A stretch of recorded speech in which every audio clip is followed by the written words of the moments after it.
Earth was born in fire. From oceans, life emerged, and for billions of years, creatures rose and fell. Extinction shaped the planet, yet life always returned. And in the final heartbeat of time came us. But the Earth's story is far from over.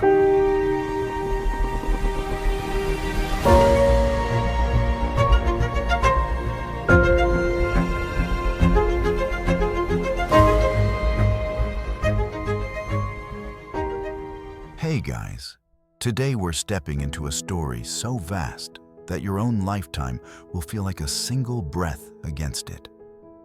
Imagine unrolling a scroll longer than continents, heavier than mountains, stretching back not centuries or millennia, but billions of years. That scroll is the history of Earth, a book written in stone, water, and sky. You stand at the very edge of that scroll. Near the bottom of the final page, ink still wet. All around you, echoes of chapters you never lived fill the silence. And here's the first unsettling truth. You probably won't survive this story. No one does, not dinosaurs, not trilobites, not even the forests that once cloaked the earth in green. Everything ends, and so will we. So, before you get comfortable, take a moment to like the video and subscribe, but only if you genuinely enjoy what I do here. And tell me in the comments where you're tuning in from and what time it is where you are. I always love seeing the map light up with night owls, early birds, and those mysterious souls listening at 3 a.m., keeping company with stories of time older than sleep itself. Now, dim the lights. Maybe turn on a fan for that soft background hum. And let's ease into tonight's journey together. Picture the Earth. 4.5 billion years of existence beneath your feet. Numbers like that are almost meaningless to us. We can hold on to the weight of 1,000, maybe 1,000,000, but billions become abstraction. And yet, that is the span of Earth's life. Through almost all of that time, we weren't here. No humans, no mammals, not even the ancestors of mammals. Just a restless planet, ceaselessly shaping and reshaping itself, indifferent to what might come later. Let's condense that staggering age into a single day, 24 hours. At midnight, the Earth forms from molten rock swirling in the newborn solar system. At around 4 in the morning, the first simple life appears: tiny microbes, invisible, floating in ancient seas. Multicellular life doesn't arrive until evening. Dinosaurs don't thunder across the stage until late at night. And humanity? We appear in the last seconds before midnight. Civilization, the empires, the wars, the art, the science, the satellites, barely half a blink. If you closed your eyes at 11:59:59, you would miss us entirely. And yet, how often do we speak as though the whole planet was waiting for us? As though forests grew only so we could cut them. Rivers carved valleys only to quench our thirst. Continents drifted only to place us where we needed to be. We are storytellers by nature, and we like to put ourselves at the center of the plot. But the truth is more humbling. Earth's story has never needed us. It spun its pages long before we arrived, and it will keep turning them long after we're gone. This thought unsettles most people the first time they really sit with it. To believe you're the climax of creation offers comfort, a sense of permanence, of destiny. To consider that you're only a phase, temporary, fragile, replaceable, can feel like vertigo. But there's another side to it. A strange calm. Because if permanence was never promised, then meaning was never supposed to come from being eternal. Our value lies in being here, in being aware, in leaving traces even if those traces fade. Look back into Earth's timeline, and you'll see endless phases before us, each one as dominant, as absolute, as ours feels today. Trilobites ruled the seas for nearly 300 million years. They were everywhere, in every shape, filling every niche. Today, they are stone impressions in museum drawers. Towering dragonflies once patrolled swamps on wings the size of hawks. Entire forests of strange tree-like plants rose in the Carboniferous, locking away so much carbon that their buried bodies still fuel our fires today. Each of them was a pinnacle in its time. Each of them vanished. Permanence, it turns out, belongs to stone and ocean, not to species. Think of how brief our presence has been against this backdrop. A mere 300,000 years of Homo sapiens existence. Civilization, the thing we call history, is only about 10,000 years old. For context, if Earth's story is a 900-page novel, human history is a single word scrawled in the margin. And yet, that single word is the one we obsess over, as though the novel exists only to hold it. But what if intelligence, our tools, our languages, our satellites, isn't the grand destination of evolution? What if it is simply another experiment, one of many strategies life has tried? No more permanent than armored trilobites or feathered dinosaurs?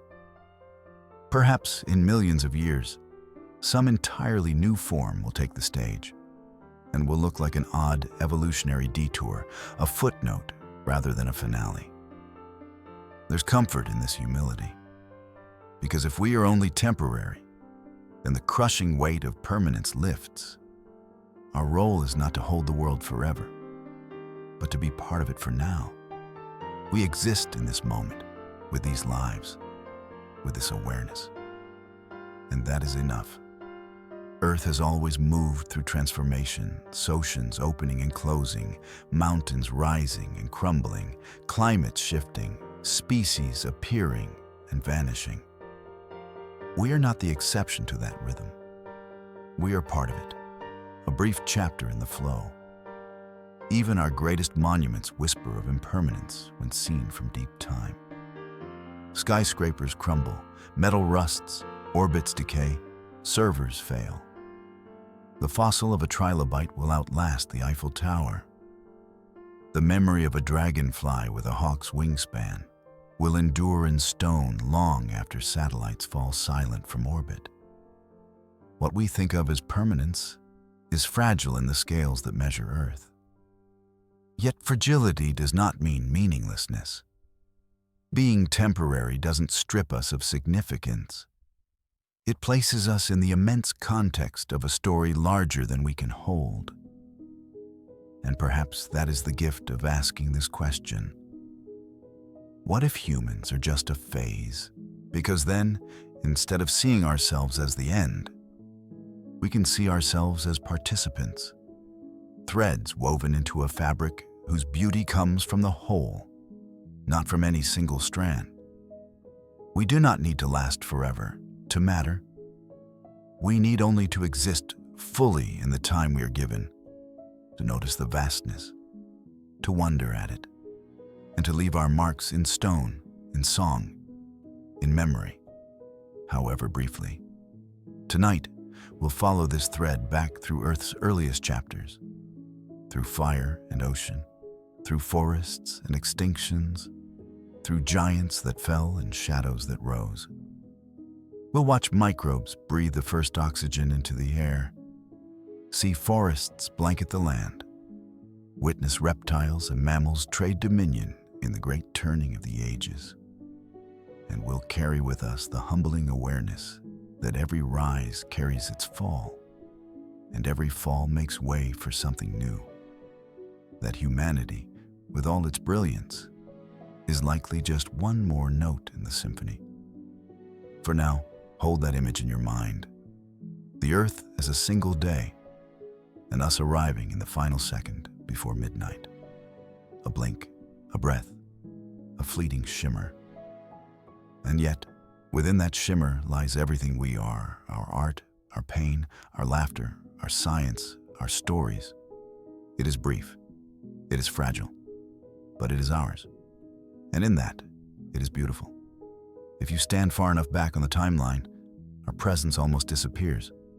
But before us, before our monuments, our satellites, our languages, the earth was already full of rulers, screechers, and worlds that believed, if they could believe, that they were the pinnacle. Imagine walking along a rocky shoreline and noticing the faint outline of something fossilized in stone. The segmented body of a trilobite. Their compound eyes, frozen forever, once scanned ancient seas 500 million years ago. Trilobites weren't rare oddities. They were everywhere. Entire oceans teemed with them, thousands of species filling every ecological role imaginable. They were the first to truly master sight, using lenses made of calcite to catch light in dim waters. For nearly 300 million years, longer than mammals have existed, they scuttled across seabeds, survivors of multiple smaller extinctions. And then, one day, they were gone. Extinction, you'll realize, is not unusual, it's the norm. More than 99% of all species that have ever lived are gone, erased from the present, lingering only as impressions in stone or whispers in DNA. To exist on Earth is to accept eventual disappearance. Permanence belongs to mountains, not to living forms. This is not failure. It is the rhythm by which the planet writes its chapters. One group thrives, defines the age, and then cedes the stage to another. After the trilobites, new rulers rose. Picture the Carboniferous forests 300 million years ago. A world that would look alien to you. Towering ferns and strange tree-like plants with scaly bark rose into the air, some more than 30 meters tall. Their roots dug deep into swampy soils, creating landscapes that hummed with life. Insects, freed by the oxygen-rich atmosphere, grew to monstrous proportions. Dragonflies with wingspans as wide as hawks darted through humid air. Millipedes the length of cars crawled across the undergrowth. Amphibians yawned, slow and reptilian in appearances slid through dark waters. It must have felt like living in a dream where scale itself was exaggerated, every creature oversized, every tree alien. These forests were not just scenery. They were engines. They locked away vast amounts of carbon in their trunks and roots. Carbon that, over millions of years, compressed into coal and oil, the very fossil fuels we burn today. Each time you strike a match or power on a lamp, you are, in a way, setting fire to the ghosts of those forests, to the energy captured in ancient sunlight long before our kind existed. Strange to think that our modern world is literally fueled by the remains of ecosystems that flourished and died hundreds of millions of years ago. And then, as always, endings arrived. Climate shifted, seas withdrew. Many of those vast plants disappeared, leaving space for new lineages to rise. Insects shrank back to familiar sizes. The dragonflies with hawk wings became myths preserved only in fossil slabs. Yet the forests as an idea endured, shifting into new forms, conifers, flowering plants, tropical rainforests. Dominance is never final. It is borrowed time. The pattern is unmistakable once you start to see it. Extinction is not catastrophe alone, it is the punctuation mark between chapters. Without the collapse of trilobites, crustaceans and fish found space to expand. Without the waning of carboniferous forests, new ecosystems could unfold. Extinction clears and life rewrites. Sometimes the pen moves slowly, reshaping climates and landscapes over millions of years. Sometimes it writes violently, with ash and fire, wiping entire lineages in geological instants. But it always writes. life abhors silence. Perhaps the most sobering thought is this: those vanished worlds lasted far longer than ours has. Trilobites endured for hundreds of millions of years. Carboniferous forests spread across Earth for tens of millions. The age of dinosaurs still to come in our journey lasted 150 million years. Humans, by comparison, have barely stepped on stage. Civilizations are infants in geological time. Yet we speak as though permanence were ours, as though our age were immune to the fate of every age before it. To picture this more clearly, imagine the Earth as a palimpsest, a manuscript scraped clean and rewritten again and again. Fossils are the faint ink that remains, traces of former drafts. Trilobites, giant insects, towering ferns, they were once the main text. Now they are footnotes beneath the fresh writing of mammals and cities. But the parchment is the same Earth, endlessly rewritten. And here lies the humbling truth. Extinction is not a judgment. It is simply change. The trilobites did not fail. Their time passed. The dragonflies with wings like hawks did not fail. Their oxygen-rich world faded. If dominance meant permanence, they would still rule. Instead, their reigns remind us that being everywhere, being powerful, even being successful for hundreds of millions of years does not guarantee forever. It never has. It never will. When you walk past a fossil in a museum, remember that it isn't just a rock, it is the echo of a vanished empire. Once, entire oceans bent to the rhythms of trilobites. Once, forests hummed with insects larger than any alive today. Once, swamps thundered with amphibians the size of crocodile. These worlds were as real, as dominant, as absolute in their moment as ours feels now. They ended, ours will too. But endings, as you'll see, are not bleak silence. They are the soil from which new beginnings grow. After trilobites, after forests, after every collapse, something new always rises. Extinction is the rhythm, not the exception. And we, for all our intelligence and technology, are part of that rhythm. A temporary phase, no less fragile, no less fleeting than those that came before. If you want to understand how fragile our place is, you need to step back to a time when the Earth itself barely existed, when everything we know, forests, oceans, even breathable air, was still unimaginable. Picture the Hadean Eon. Over 4 billion years ago, a name borrowed from Hades itself, the underworld of Greek mythology, and it deserved the name. This was not the blue-green planet you know. It was a world of fire and stone, a glowing sphere of molten rock hammered endlessly by asteroids. Volcanoes split the surface in fountains of liquid flame. The sky wasn't blue, but a thick haze of toxic gases, painted red and orange by the glow of magma. Standing there would be impossible. You'd choke on the air in seconds, your skin blistering before you could take a breath. This was a planet in its infancy, chaotic and violent, but also pregnant with possibility.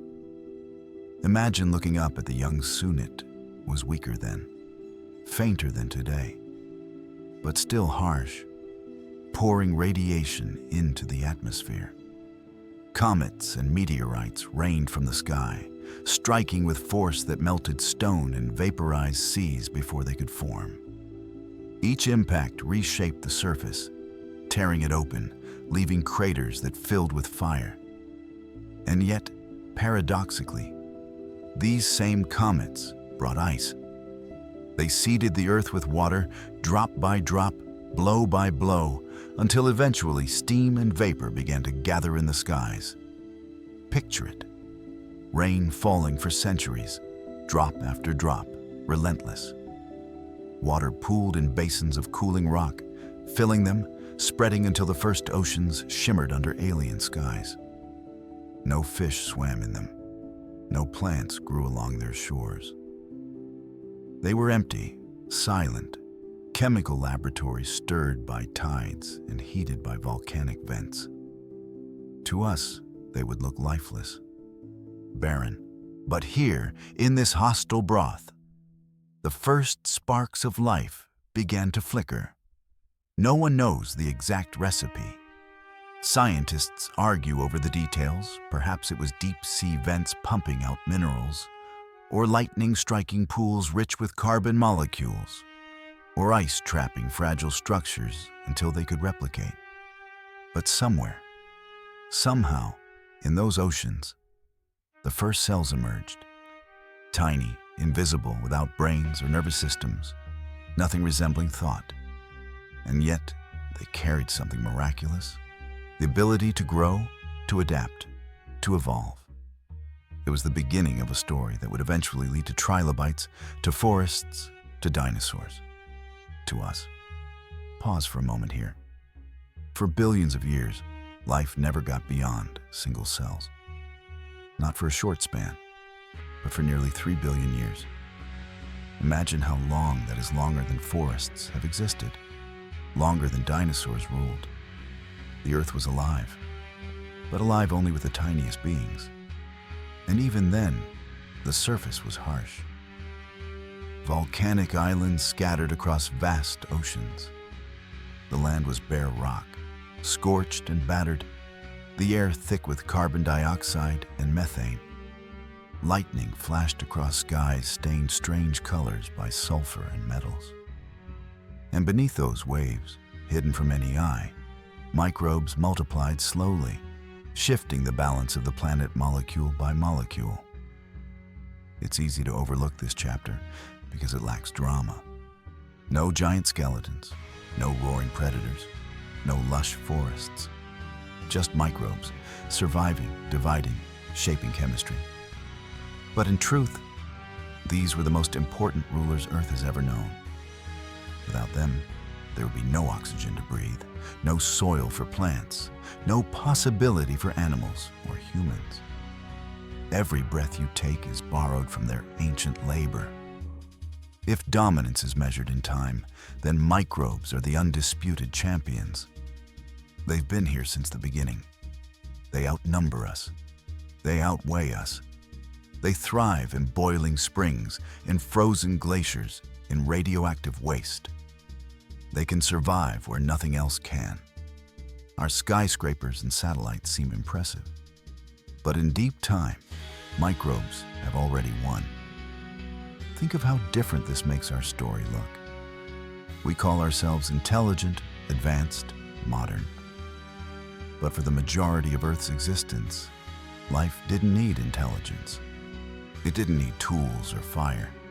It needed persistence, adaptability, patience. And microbes had those in abundance. For billions of years, they lived unseen, building the stage upon which everything else, including us, would play. Our story doesn't begin with kings or empires or even animals. It begins with cells too small for the naked eye, carrying on in the dark. And maybe that's the most humbling part. Because when we ask if humans are the pinnacle of life, the microbes remind us that the crown never belonged to us. We are late arrivals, brief guests in a world that microbes still quietly rule. We like to think of ourselves as the authors of the Earth's story, but really, we're writing in the margins of a book. Microbes began long ago. So, the next time you hear the word life, don't picture only forests and animals. Picture boiling seas under a red sky, lightning cracking through clouds, and tiny cells dividing in silence. That was life for billions of years. That was the foundation. We are a footnote built on their endurance. The oceans were silent, but not still. Beneath the waves, those tiny cells, the ones too small for your eyes to see, were busy changing the world forever. At first, their influence was subtle. They divided, consumed, adapted. They lived on minerals, on sunlight, on chemical reactions bubbling from the Earth's crust. But slowly, almost invisibly, they began exhaling something new into the air: oxygen. It was cyanobacteria, a lineage of microbes that discovered a trick that would alter the planet more than any asteroid or volcano ever could. They learned photosynthesis using sunlight to split water and release oxygen as waste. Waste to them, but miracle to everything that would come after. At first, that oxygen didn't accumulate. It reacted with iron dissolved in the oceans, staining rocks with vivid red layers. If you've ever seen banded iron formations, stripes of rusty stone gleaming in cliff, you're looking at the breath of ancient microbes, a geological diary written in iron. And then, after millions of years, the oceans could absorb no more. Oxygen began to build in the atmosphere. Slowly at first, then dramatically. Scientists call it the Great Oxidation Event, and it was one of the most violent transformations in Earth's history. Imagine an entire planet poisoned by fresh air. Because for most early life, oxygen was toxic. Countless species that had thrived in an oxygen-free world suddenly suffocated.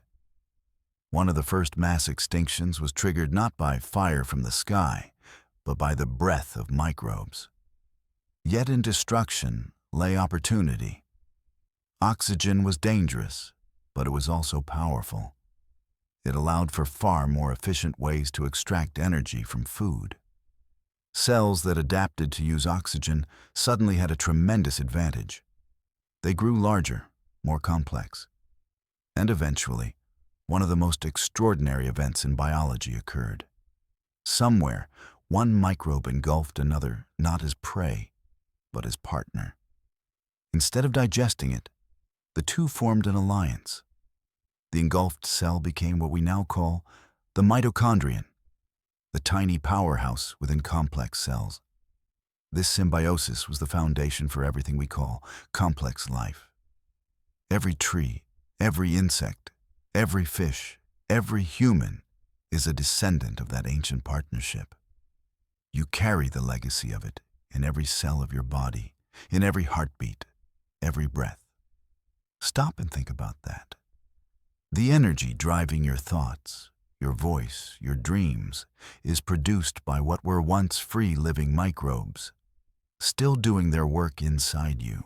Intelligence, art, cities, even this very story you're listening to, all of it rests on the quiet labor of bacteria that made a deal billions of years ago. Without them, there is no complexity, no forests, no us, and microbes weren't done proving their supremacy. They thrived in places no other life dared. Boiling hot springs where water hisses and spits, vents on the seafloor where pressure would crush a submarine, frozen glaciers locked in silence. They learned to live without sunlight, feeding instead on chemicals seeping from rock.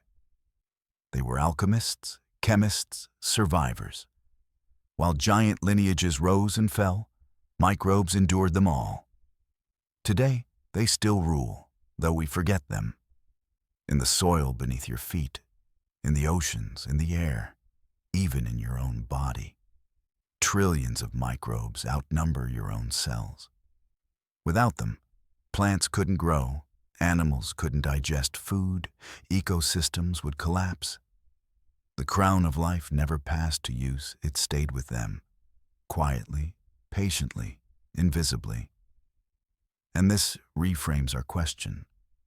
If dominance is measured in time, microbes are emperors without rival.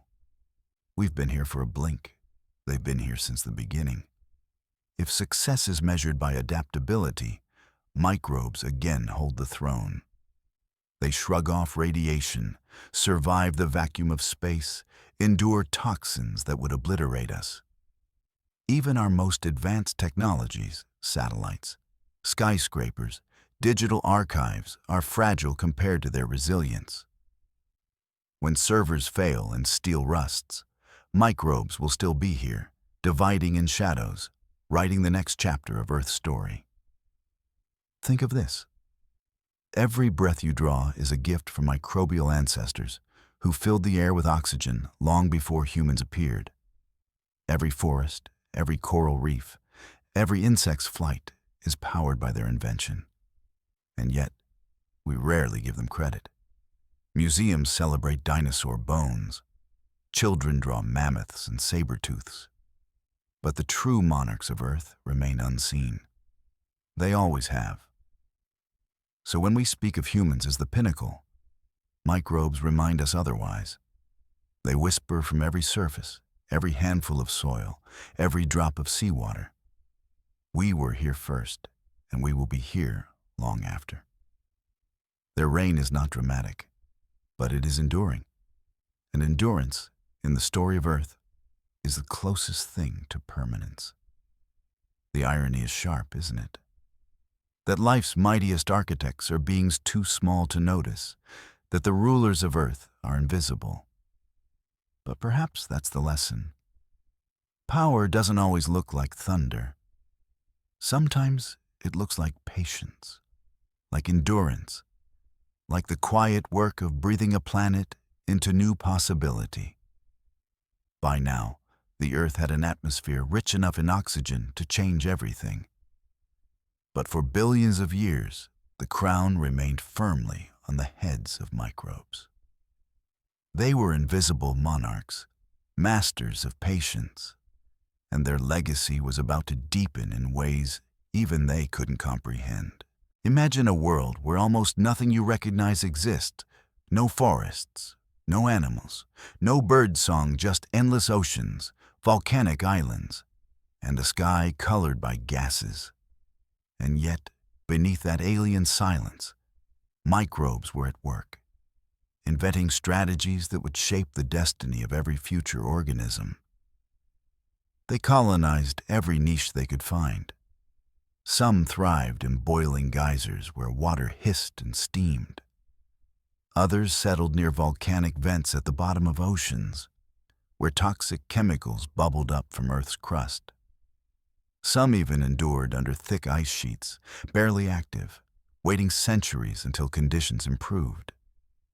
To this day, you can find microbes in radioactive waste, in acid lakes, and in caves sealed off for millions of years. When the world looked uninhabitable, microbes simply shrugged and carried on. Survival wasn't a question of dominance, it was a question of endurance. And endurance was something microbes possessed in abundance. Their most extraordinary gift, however, was their willingness, or rather, their evolutionary chance to form partnerships. One of these alliances changed the entire trajectory of life. Somewhere, one microbe engulfed another.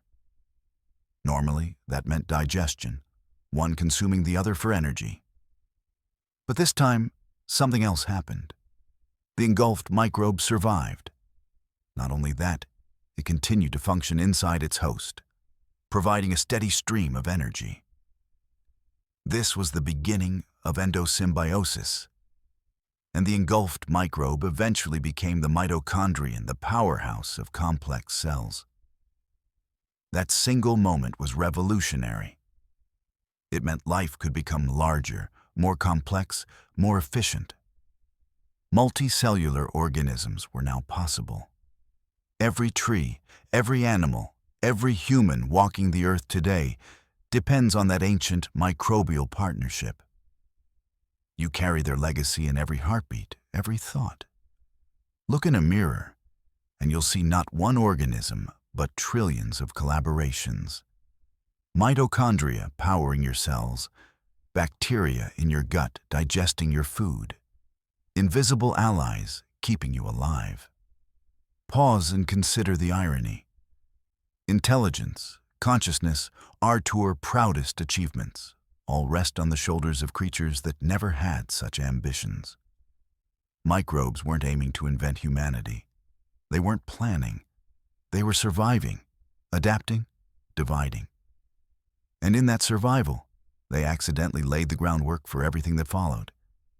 Without them, there would be no forests, no mammals, no you. Think about this too. The vast majority of Earth's living biomass is still microbial. Beneath forests, under deserts, across the seafloor, microbes outweigh animals many times over. When you walk through a woodland and notice towering trees or chirping birds, you're looking at the surface story. Below, hidden in soil and roots, microbes form networks that make the visible life possible. Plants can't absorb nutrients without them. Ecosystems collapse without them. Even your own body is only partly you. Trillions of bacteria live within you, outnumbering your human cells. They regulate digestion, immunity, even your mood in subtle ways scientists are only beginning to uncover.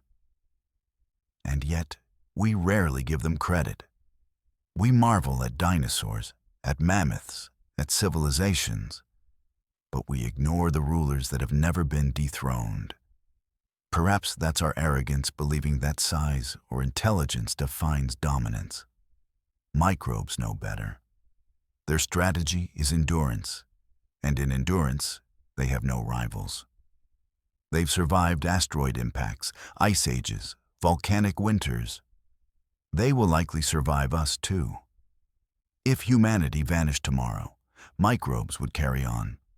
They would recycle our ruins, decompose our monuments, and thrive in the silence we left behind. So when we think about who truly rules Earth, the answer is humbling.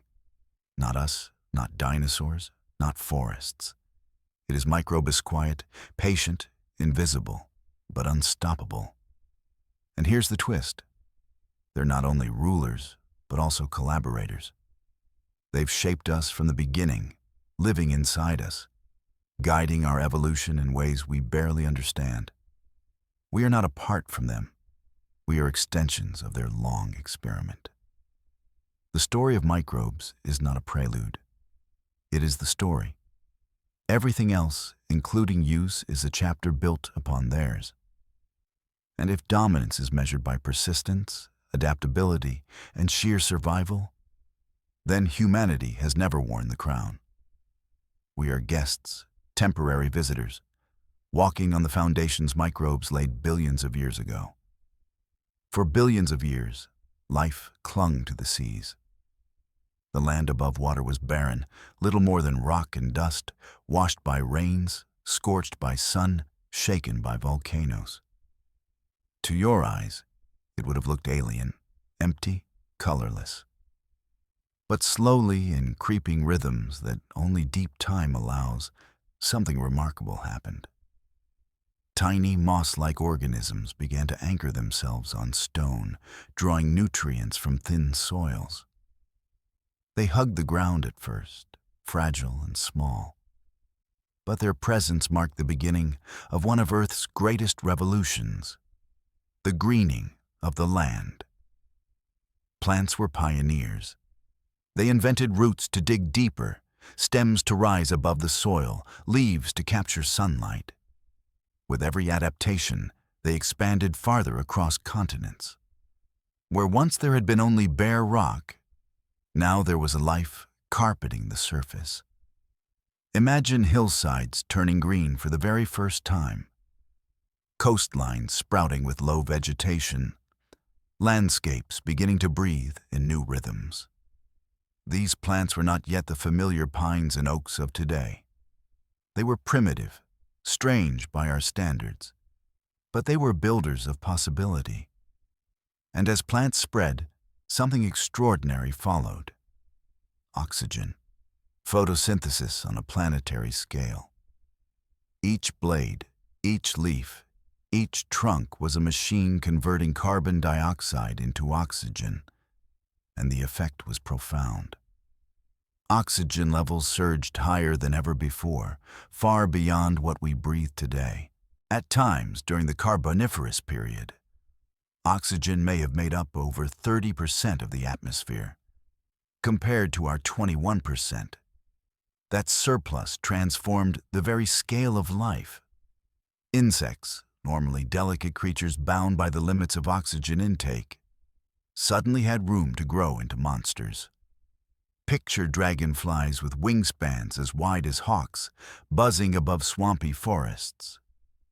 Imagine millipedes longer than a human, curling across the ground like moving logs. Amphibians, once small and confined to streams, grew to enormous sizes, their croaks echoing through the damp air. To live then would have been to walk through a world that felt both familiar and deeply alien, like stepping into a dream where every living thing had been stretched beyond proportion. The forests themselves were otherworldly. Towering horsetails rose higher than houses, giant ferns unfurled like vast green sails. Lepidodendrons, strange tree-like plants with patterned bark, climbed upward in swamps so dense you could lose the sky in their canopy. Beneath, amphibians lurked in shallow pools, while insects buzzed in clouds that would have drowned you in noise. This was Earth's first great forest age, a time when green rewrote the planet. And the forests did more than shape ecosystems. They began locking away carbon in vast amounts. When these plants died, much of their material was buried in swamps and sediments rather than fully decomposed. Over millions of years, their bodies became coal, oil, and natural gas, the fossil fuels we now mine and burn. Think about that connection. When you flick on a light powered by coal, you are tapping into the stored sunlight of forests that grew hundreds of millions of years ago. The energy of an ancient fern, a buried horsetail, is what keeps your lamp burning. The modern world is, in a sense, haunted by these vanished green giants. But even revolutions do not last forever. The Carboniferous forests eventually collapsed. Climate shifted, seas withdrew, new lineages replaced the old. Lepidodendrons disappeared, horsetails shrank to shadows of their former selves, dragonflies lost their impossible size. The forests of that age are gone, but the idea of forests endured, transforming into new ecosystems again and again. The green cloak of Earth never fully vanished, it only changed players. And perhaps that is the real lesson of plants. Transformation is constant. They show us that landscapes are not fixed, that even the ground beneath us carries impermanence. The forests we know today, the rainforests, the boreal woods, the temperate groves are only another temporary phase, no different than the fern jungles of the Carboniferous. To us, they feel ancient. But compared to the vast scroll of Earth's history, they are brief and fragile.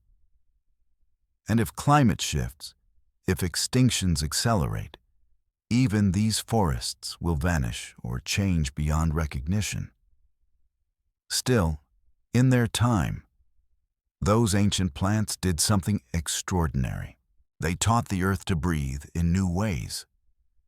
They created the atmosphere we depend on. They built ecosystems where none had existed before. And they showed that life can rise from bare rock and transform an entire planet. Humanity may alter the Earth quickly, violently, but plants were the first to prove it could be done. They remind us that we are not the first to change the world, and we will not be the last. When you breathe in now, filling your lungs with oxygen, you are sharing in their legacy. Each breath is part of a cycle begun hundreds of millions of years ago, when the first green tendrils pushed out of the sea and onto stone. The forests of the past may be gone, but their gift remains in every inhale, every heartbeat, every spark of thought. For all the greening of Earth, for all the forests and insects and giant amphibians, life's triumphs have always been fragile. Extinction is the metronome of history. and sometimes it strikes with terrible force. The most brutal of these came around 250 million years ago, an event so devastating that paleontologists gave it a name that sounds more like myth than science. The Great Dying. Picture a planet in agony. In what is now Siberia, volcanic eruptions of unimaginable scale tore open the Earth's crust. For hundreds of thousands of years, fountains of lava spilled across the land, covering an area the size of continents. But the fire was only the beginning. The eruptions pumped vast amounts of carbon dioxide and methane into the atmosphere, thickening the air, heating the planet, turning oceans acidic. Temperatures soared. Rain patterns collapsed. The very chemistry of the seas shifted against life itself. The toll was staggering. More than 90% of marine species vanished. Entire coral ecosystems dissolved into nothing. Trilobites, who had survived for hundreds of millions of years, finally disappeared for good. On land, around 70% of species were wiped out. Forests withered. Insects, once invincible, suffered their only known mass extinction. Imagine entire landscapes falling silent slowly, but in waves of disappearance. Whole categories of life blinking out. It was the closest the Earth has ever come to starting over. Standing in the middle of that extinction, you might have thought the story was ending, that life itself had reached its conclusion. But endings, even apocalyptic ones, are never the end. They are transitions. Beneath the devastation, survivors endured. Some clung to deep oceans where conditions remained stable. Others found refuge in pockets of cooler climate or in burrows underground. The stage was cleared, but it was not abandoned. And it is here, in the wake of catastrophe, that a new caste began to rise. The reptiles who would become the age-defining creatures of the next era. Evolution, like a playwright, reshuffles after tragedy, writing a new act on the same stage. Without the Great Dying, dinosaurs might never have had the chance to dominate the land. Their reign was born not in inevitability, but in vacancy, in the ecological emptiness left by catastrophe. Think of the irony. The worst extinction in Earth's history, a nightmare of lava, heat, and suffocating air, was also the seedbed of one of the most iconic chapters to come. If you've ever marveled at the skeleton of a towering sauropod or imagined the thunder of a tyrannosaur, you're looking at the children of extinction. Dinosaurs did not rise despite the Great Dying, they rose because of it. This pattern repeats across Earth's story. Collapse makes room. Death opens space. Extinction, as cruel as it is the engine of novelty. It erases, but it also allows. Without it, the planet would stagnate, locked in one arrangement forever. Instead, it resets, again and again, wiping the slate, forcing life to experiment in new directions. The trilobites gave way to crustaceans. The swamp forests gave way to conifers. The Great Dying gave way to dinosaurs. And here's the unsettling reminder. If the most dominant, longest-lasting groups in history could fall, why would humans be different? We too live under the same rules. Our intelligence may feel like an advantage, but so did size for the dinosaurs. So did armor for the trilobites. So did forests for carboniferous plants. Dominance is not permanence. It is only a lease, always subject to forces greater than ourselves. When we look at the rock record today, the scars of the Great Dying are still there. Layers of ash, spikes in carbon, sudden gaps where entire families of fossils disappear. It is the silence of absence, written in stone. And yet, above those layers, the story resumes different, transformed, alive. That is Earth's rhythm. That is its resilience. So when we imagine apocalypse today, climate change, pandemics, nuclear fire, we should remember this. Life has endured worse. The Earth has come closer to erasure and still carried on. What vanishes in one age becomes the soil of the next. And if history holds, our own disappearance one day will be no different. It will hurt in our measure, yes. But to the Earth, it will be another reset. Another chance for something new to take the stage. Step past the ash-dark line of the great dying, and the world that greets you is thinner, quieter, stitched together by survivors. But emptiness is opportunity in Earth's script, and soon the stage begins to fill. First with wiry, nimble reptiles testing new shapes, then with bolder experiments, longer legs, deeper chests, quicker hearts. By the time you draw a long breath across the Triassic and into the Jurassic, the land trembles not from catastrophe this time, but from footsteps. You stand on a river plain at dawn. Mist lifts off warm water. A shadow slides over you like a moving cliff, and you tilt your head until your neck protests. It's a sauropod. Ribs like cathedral arches, tail carving slow arcs in the air. It breathes, and the sound is a bellows through a forest. They don't arrive all at once. Nothing in deep time does. First, small-bodied form stew-legged hunters quick as thought. Plant eaters light on their toes, testing shrubs and low branches. Then size creeps upward. Patience wears into bone. Necks lengthen to sweep entire trees. Hips broaden to carry weight that defies the imagination. A world that once belonged to sprawling amphibians and stocky synapsids reshapes itself around new tenants who think with their feet and lungs and muscle, who move like solutions to problems the planet has set. You walk. The ground records lives in passing. Trackways cross the mud, three-toed prints of a fleet-footed predator, broad pads of a behemoth who stepped with the careful grace of a ship docking. Each print is a syllable in a language of movement. The air hums not with insects this time, but with the hiss of wind through conifer crowns, the distant calls of animals whose voices you cannot place. And in the brush ahead, something feathers the light literally. Not all dinosaurs are armor and thunder. Some wear delicate coats of filaments, proto-feathers that blur their outlines and insulate small bodies. You glimpse a flash of color at a creek.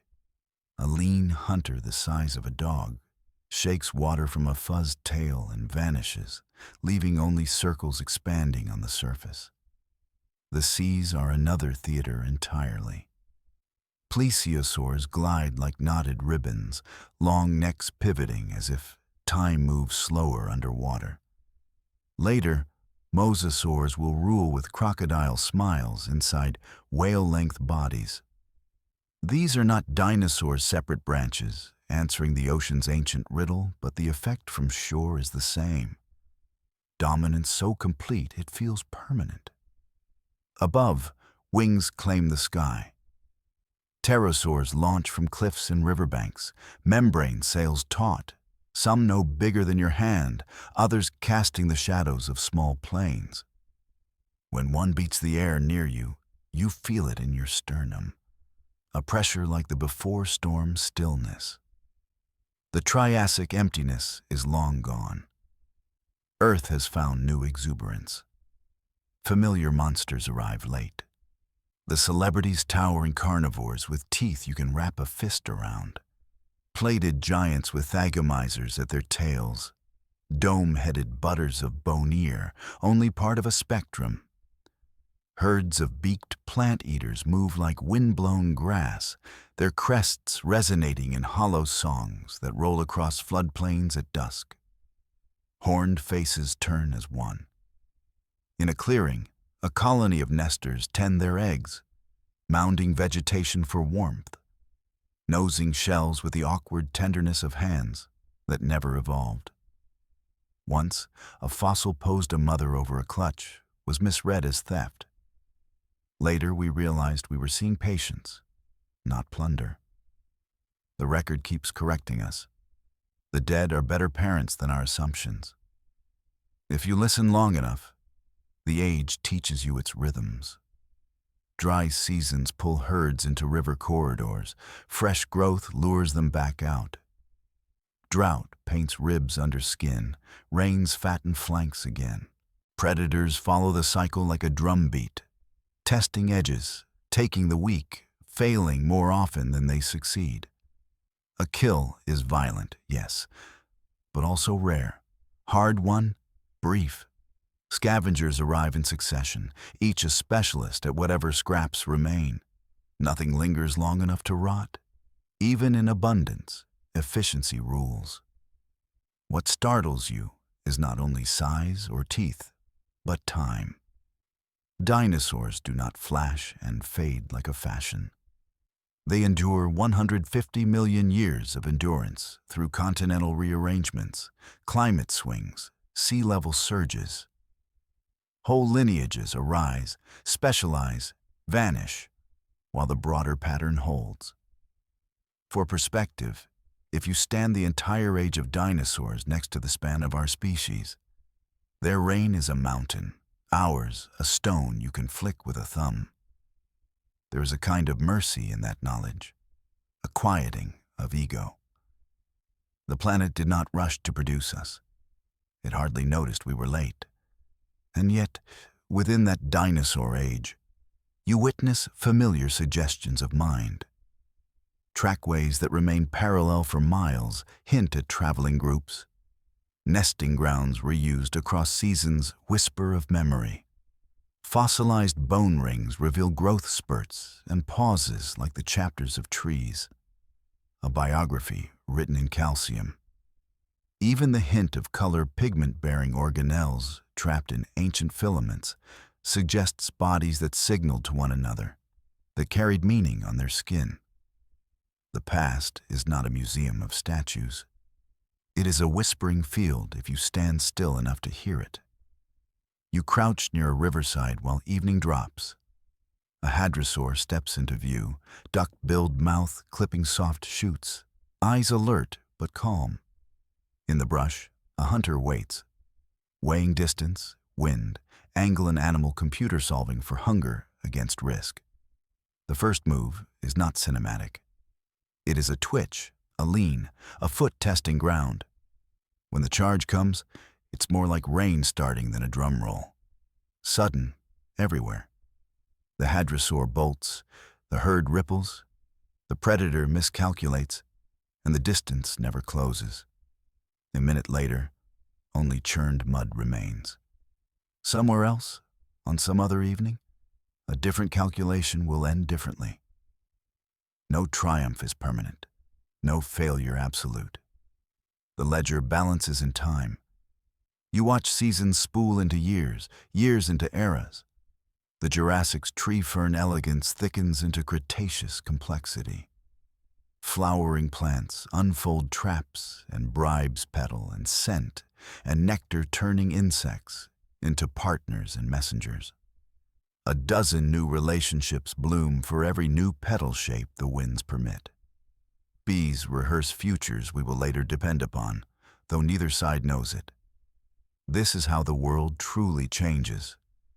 Not in singular cataclysms alone, but in millions of small contracts struck between living things. Hold this picture then. Land, sea, and sky, occupied by solutions that worked long enough to feel inevitable. If you'd been born into this age and lived 1,000 lifetimes, you might have believed it would last forever. Much later, we will do the same mistake with our cities, our grids of light seen from orbit like constellations we named ourselves. We're good at mistaking duration for destiny. The dinosaurs teach otherwise. They are the long lesson in how dominance can be genuine and still be temporary. And here, somewhere in a warm valley bathed in late light, You feel the humility of the scale. Microbes wrote the world's first chapters and never set down the pen. Plants breathed oceans of oxygen into the sky and learned to turn stone into soil. Reptiles rose from vacancy and filled the horizon with motion. All of it feels so complete, so confident, so clearly the answer. But each answer is only an interval. Each interval opens to the next. You are a witness moving through acts, not a judge at the end of a play. Night folds the plain. A bird flutters to a low branch above you, small, feathered, alert. You could miss it, mistake it for an afterthought among giants. But it is a signpost more than a footnote. A thread most people will not notice until the curtain is already trembling. The age of dinosaurs will end the way all ages end. Not with a vote, not with a story's moral, but with change. And the birds will carry something forward you don't yet have words for. Something that will rewrite what counts as a dinosaur at all. For now, sleep under the rumble of distant feet and the hiss of wings against the stars. The world is full. The cast is flawless. And permanence, as always, is an illusion waiting its turn. The night before the end feels ordinary. A humid wind moves across the lowlands. Stars prick the sky. Something large browses in the dark with slow, breathy patience. You press your hand to a sun-warmed boulder and feel it release the day's heat back into the air. Somewhere inland, a nesting colony murmurs. Somewhere offshore, something with a mouth full of knives rolls in the black water and disappears. The earth is busy being alive, and there is no omen anyone on the ground can read. The rock is already inbound. Far out in space, a body the size of a small mountain cuts its path around the sun with the indifference of physics. It has no intention, no malice, no message. It is only momentum wrapped in stone, a leftover from the days when worlds were still learning their orbits. But intention is not required to change history. It only has to arrive. Dawn breaks, and with it, a second sun brief, unbearable, streaking across the sky toward the shallow sea over the Yucatan. You don't hear the impact first. You feel it, a pressure that passes through bone, through the ground itself, as if the planet has sneezed. The sky blanches. The horizon lifts. Then sound arrives, a wall that knocks birds from trees and topples animals where they stand. For a moment, the world is only brightness and noise. In the next breath, the ocean leaps out of its basin. A dome of water heaves up, collapses, and races outward as tsunamis taller than buildings. The sea floor buckles, the coast tears. If you were standing on a ridge 1,000 miles away, you would watch the shore vanish as if pulled by a hand. Closer in, nothing remains that can remember. Stone becomes vapor. The incoming rock punches a crater more than 100 miles wide, flinging molten debris up past the atmosphere. Shockwaves ricochet around the globe. Forests thousands of miles away fall as if exhaled upon. In the stratosphere, the ejected material blooms like a second storm. Glassy tektites raining down, grains of shocked quartz bearing scars of impossible pressure, dust that will take years to settle. Threaded through it is a whisper of metal uncommon on Earth iridium, the bookmark in clay that future geologists will read. The first hours are fire hours. Re-entering debris lights the sky like a global broiler. Dry leaves curl, needles flash, whole continents glow at the edges. Animals flee until they can't, then freeze in the radiant heat. The upper air turns into an oven door opened everywhere at once. Even oceans feel it. Surfaces simmer. The thin skins of waves blister with falling sparks. then comes the long night. Soot and dust loft high and stay there. Sunlight dims to a twilight that does not lift. Photosynthesis stutters. Then, in many places, it stops. Temperatures plunge, winds reroute, rains fall wrong. If you hold a hand out at noon, your shadow is a rumor. The plants that fed the plant eaters wither. The plant eaters starve. The predators go next. It doesn't happen in a single heartbeat. That is not how worlds end. It happens in cascades, each failure tugging another loose. Food webs unspool like yarn. Listen closely, and you will still hear living things working problems at the edge of survivable. Seeds wait in soil, asleep and stingy. Burrowers stay under, living on stored fat and luck. Crocodilians slip into torpor, their cold blood an advantage at last. Tiny mammals, mostly the size of rats, and smaller find calories wherever calories can be found.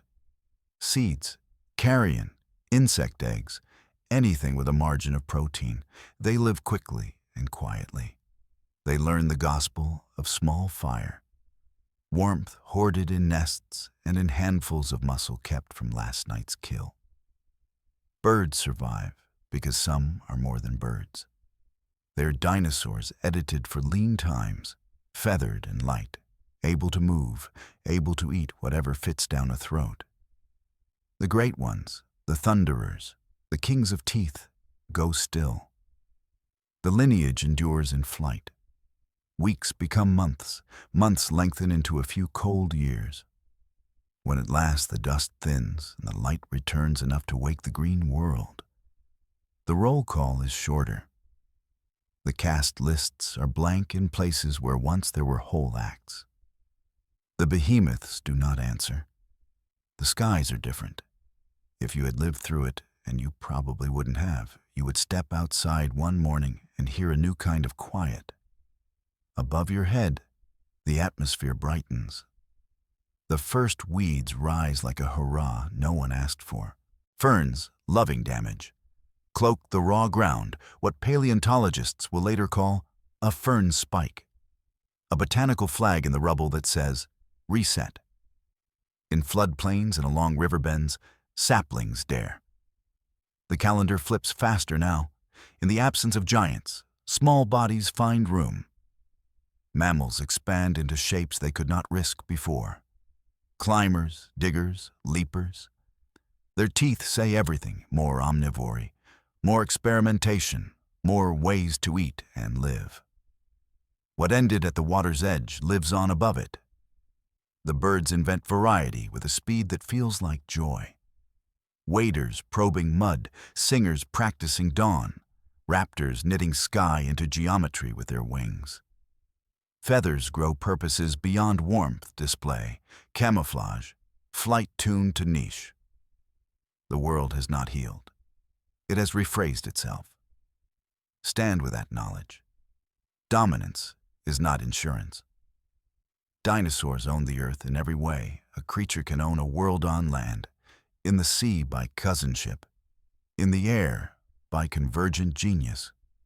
They lasted a span we cannot meaningfully imagine, and yet a stone traveling for eons erased them in a geological sigh. The illusion we cling to that length equals destiny dissolves at the edge of that crater. And remember the old refrain, microbes keep breathing. Fungi hurry through the dead.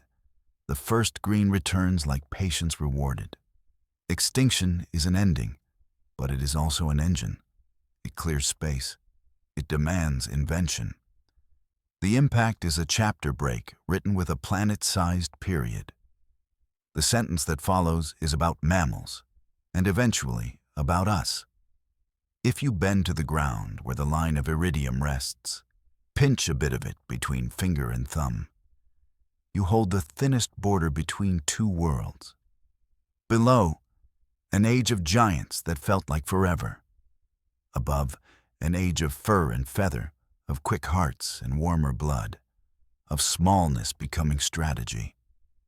Somewhere in those first brightening mornings, a mammal noses from a burrow and tastes air that seems familiar and new at once. The sun is back. The rules have changed. The story continues, as it always does.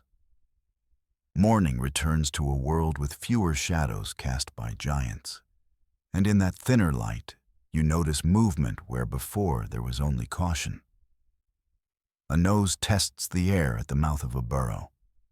Whiskers tremble. A small body slips out ribcage quick, ears rotating like satellite dishes, paws already busy. This is the era of the small fire, the warmth mammals carry inside their own rooms of flesh. When the sky went dim, that inner ember did not. Now, with the dust thinning and the ferns spiking green through ash, the ember spreads quietly, cleverly, everywhere. You follow one of them, the size of your palm, through a lacework of roots. Its life is a string of calculations. Heat versus hunger, noise versus safety, scent versus chance. It is endothermic, warm-blooded, paying the expensive rent of constant heat with high-calorie meals gathered in the margins. Beetles pried from rotting wood, seeds stashed under leaves. The soft protein of an egg when luck collides with stealth. It nurses young with milk, a private river of fat and sugar. It wraps its offspring in a chemistry of care that buys time for brains to wire, for bodies to learn. That tenderness is not sentiment. It is strategy. The traits that once kept mammals in the shadows become engines when the canopy reknits. Fur insulates against the nights that still bite.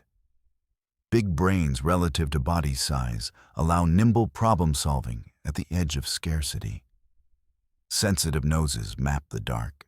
Flexible fingers and toes make branches into roads instead of barriers. 3 tiny bones in the middle, relics of jaws from reptilian ancestors, turn the world into a chambered whisper, translating leaf rustle into information, wing beat into warning. Even the teeth tell a story. Cusps and ridges carved for options, able to shear, crush, grind. Variety is the skeleton of survival. Step a few 100,000 years, then 1,000,000, then 10. The burrows become neighborhoods. The neighborhoods a continent-wide experiment. Bodies discover shapes they'd been waiting for. Some thicken and slow, turning soil into food by microbial persuasion. Stomachs partitioned for patience. Others lengthen in limb and tendon, trying the gamble of speed. Claws become picks, then chisels. Paws widen into paddles. Fingers elongate into grasping hooks. The playbook is simple. If there is a niche, fill it. If a problem offers a hinge, evolve a door. The first forests of the Paleocene are messy and exuberant. Vines throw nets. Shrubs shoulder in. Seeds hitchhike inside mammals and return to the world as gifts buried in dung. You catch a glimpse of dawn primates in the understory, soft hands, forward-facing eyes, a new math of depth and branch. They practice balance as religion. Above them, birds draft sky into new languages, chasing insects that have rediscovered their boom times among petals and sap. Flowers multiply bribes, and mammals become couriers. Fruit becomes contract. Dispersal becomes law. By the Eocene, the planet warms into a greenhouse dream. Long summers stretched over much of the globe. Rainforests climb latitudes that would surprise you now. In that heat, mammals experiment faster.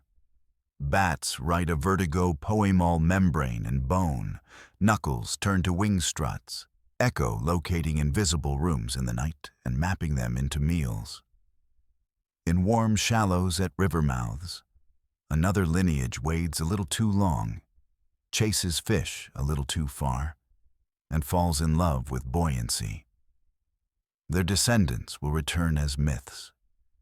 Wolves of the sea with flukes where legs once churned. lungs holding the last of land's discipline while hearts retime for depth. The world's stories are full of thresholds. Mammals are eager to cross them.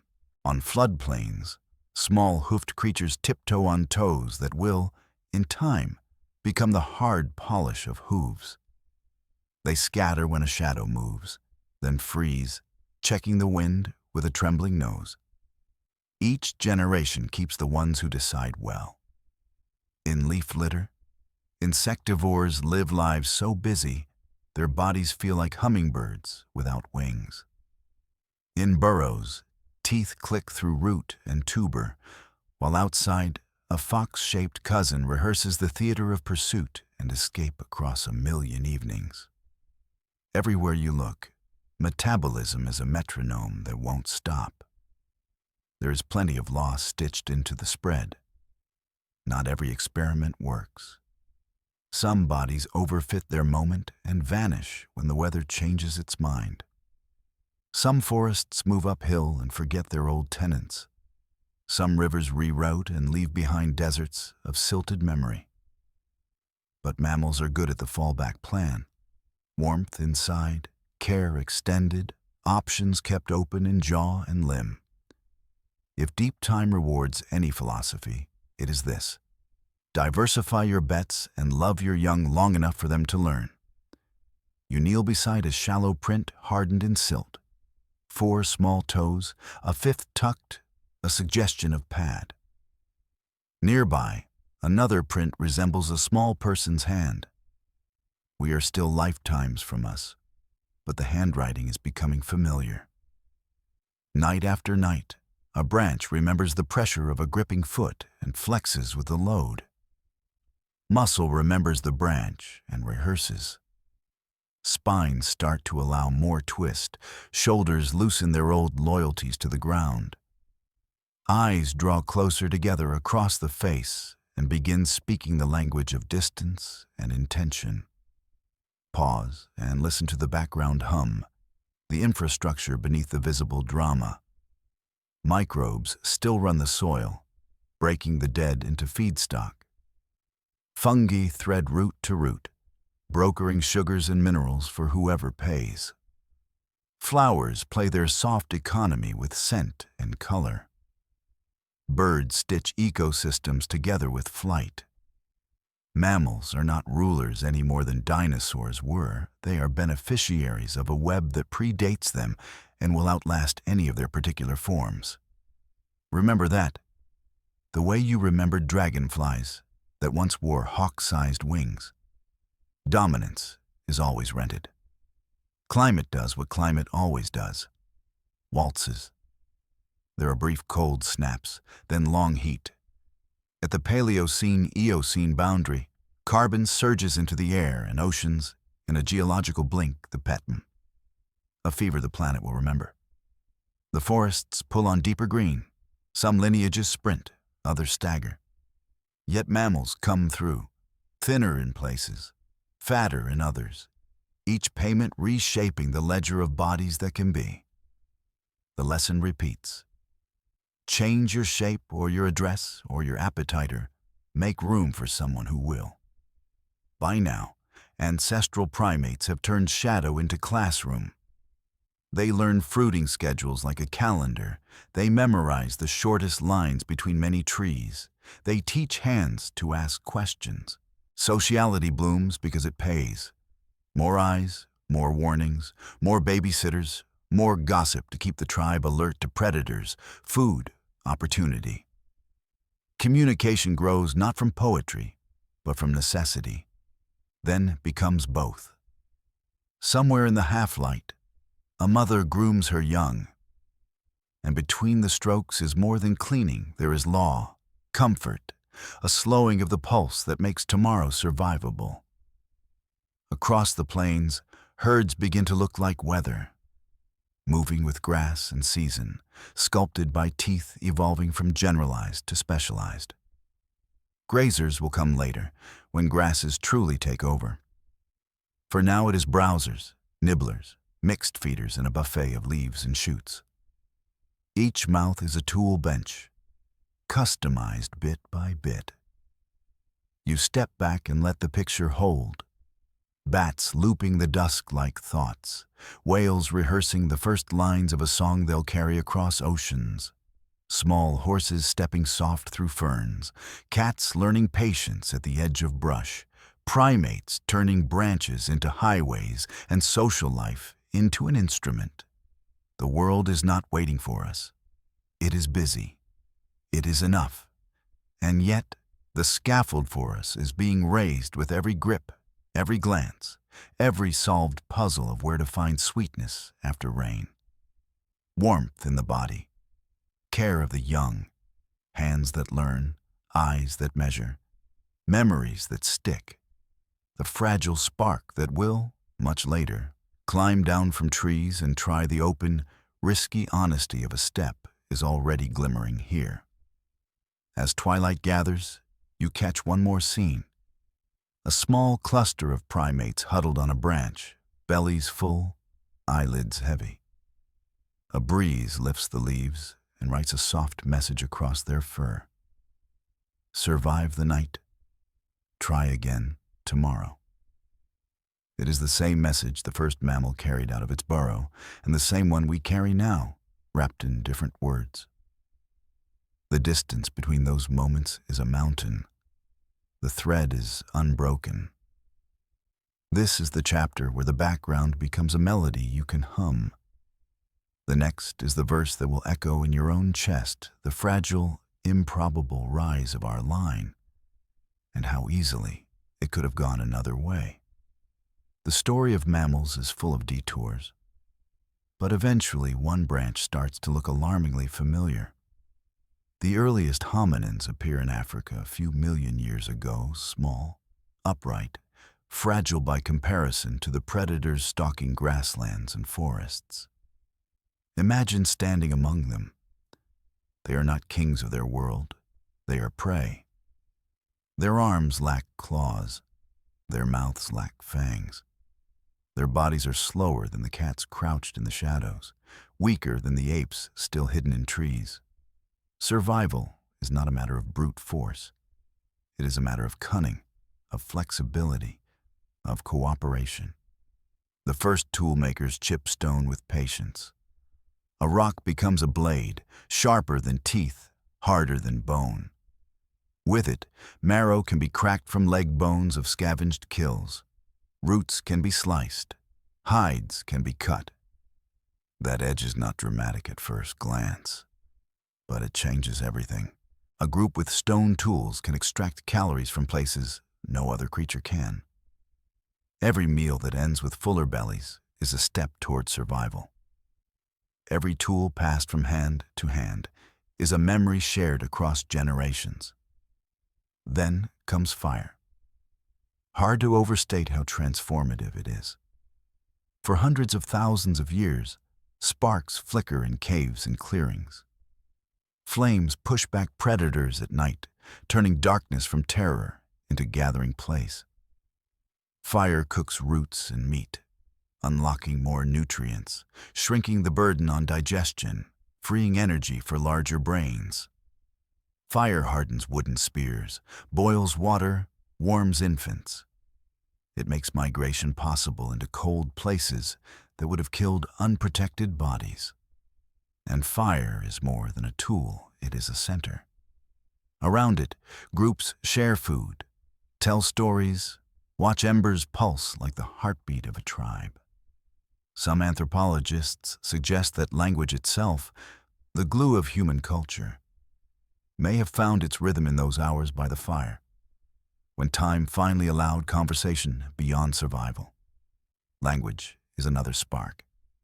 At first, it is gestures, sounds, expressions. Over generations, those fragments become sentences, stories, teachings. With words, knowledge no longer dies with the body. Skills leap across time, children learning from ancestors they never met.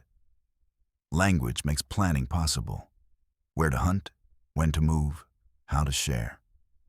It makes imagination possible. Gods, myths, laws, futures. It makes cooperation not just instinct, but culture. Where other animals work together by impulse, humans begin working together by design. Still, we should not romanticize it. Early humans are vulnerable, always on the edge of disappearance. Droughts thin water holes, famines starve families, diseases sweep through camps. A single predator's ambush can wipe out a band.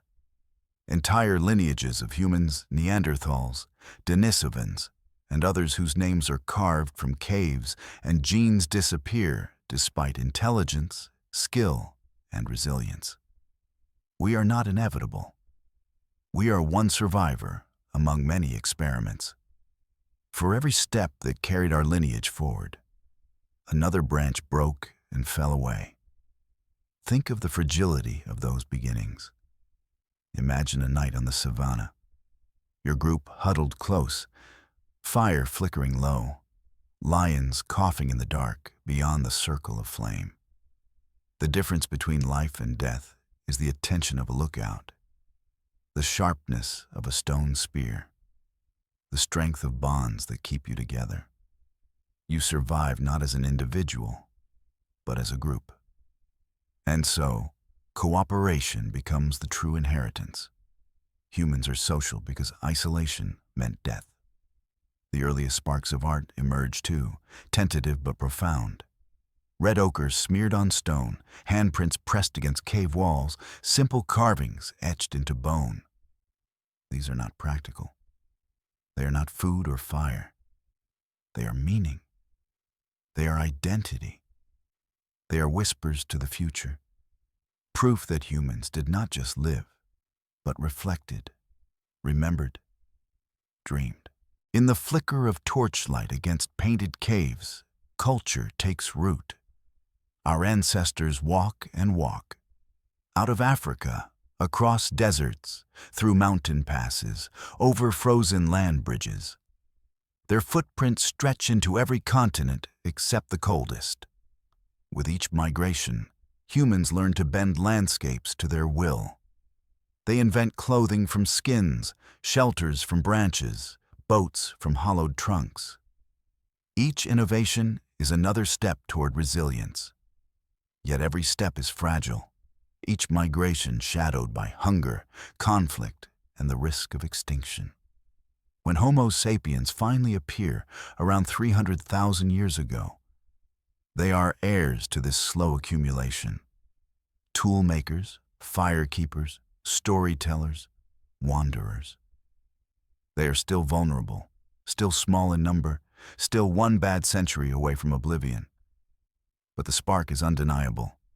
Larger brains, complex language, sharper tools all braided together into a resilience no other hominin fully achieved.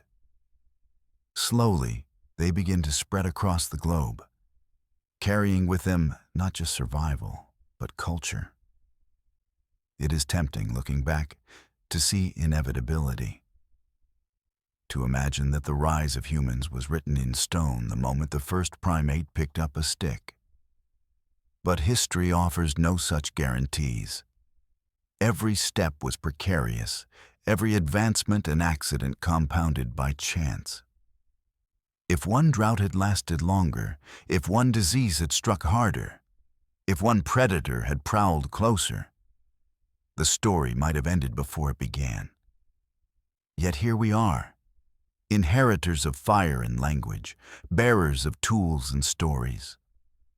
We rose not because we were destined, but because a fragile chain of survival held just long enough to reach us. From the moment Homo sapiens secured their foothold, the tempo of history began to shift. For millions of years, life had moved in rhythms so slow that you could compress centuries into a breath and little would change. But with us, acceleration became the theme. What began with stone flakes and firelight grew restless, inventive, insatiable. Each tool gave birth to another. Each discovery seeded the ground for the next. Survival turned into expansion, expansion into culture, culture into civilization. And for the first time, a species began reshaping not just its own niche, but the entire face of the planet. At first, it was still intimate. Sharper spears chipped from flint, bows and arrows bending wood and sinew into power that reached farther than any arm could throw. With these, hunters could bring down animals larger than themselves, tipping the balance of fear. Suddenly, prey that had once seemed invincible, mammoths, giant elk, aurochs fell under coordinated pursuit. And when animals fell, so too did the boundaries that had contained us. Hunters became wanderers, following herds across steppes and tundra, pressing into new continents with every season. But the true revolution wasn't in the hunt. It was in the soil. Somewhere between 10 and 12,000 years ago, humans began to settle, to seed plants deliberately, to tether themselves to patches of earth. Wheat in the Fertile Crescent, rice along the Yangtze, maize in the valleys of Mesoamerica. This shift agriculture was as radical as fire, and like fire it carried both gift and burden. With fields came surplus, and with surplus came villages. Villages became towns, towns became cities, and cities became civilizations. The earth that had been a backdrop now became stage scenery humans rewrote. Forests cleared, rivers redirected, animals domesticated. Goats, sheep, and cattle bent their lives to ours. Dogs had already pledged themselves to our campsites. But now cats joined the partnership, along with horses and camels that extended our reach. In the glow of this transformation, population swelled.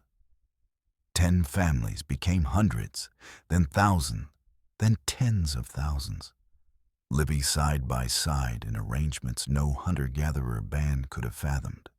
Civilization gave rise to invention in every corner. Writing scratched into clay and bone preserved memory beyond the lifespan of a storyteller. Suddenly, debts, laws, hymns, and histories could be recorded, fixed against the forgetting. Trade blossomed, tying distant cultures together by the exchange of grain, metal, salt, and silk. And with trade came war, empires clashing at borders, armies marching, cities razed, rebuilt, raised again. The rise and fall of Mesopotamia, Egypt, the Indus Valley, the Olmec, the Mayal added verses to a song about ambition and fragility. Civilizations that thought themselves eternal were erased or buried, their temples left to vines, their gods remembered only in shards and inscriptions. Religion, too, surged forward, offering stories to explain the terrifying scale of existence. Myths painted heavens, gods, underworlds, destinies. People found solace in the idea of order, of purpose, of eternity. Empires borrowed legitimacy from divine right. Priests stood as mediators between the human and the cosmic. Even as civilizations rose and fell, belief provided continuity, stitching generations together with meaning.